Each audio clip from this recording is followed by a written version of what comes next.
caldito de frijol, con de burrito de queso hasta quedar bien timbón. Ay, qué bonitos recuerdos, no se pueden olvidar. Yo era un chamaco travieso, me pegaba a mi papá.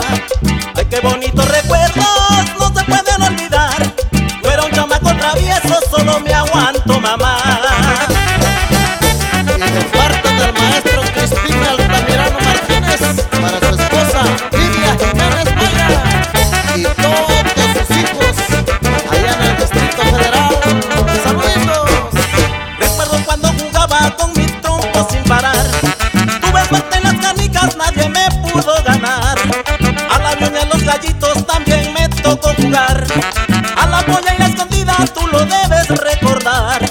Ay, qué bonito recuerdo, no se pueden olvidar. Yo era un chamaco travieso, me pegaba a mi papá.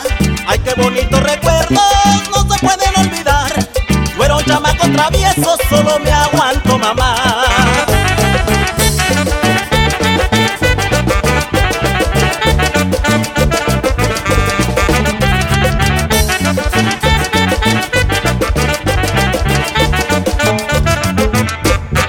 Cuando llegaba a la escuela poco me gustó estudiar.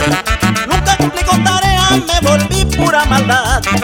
Ya con esta me despido, pero pronto vuelvo más. Guerrero, yo no te olvido, tú eres mi tierra natal.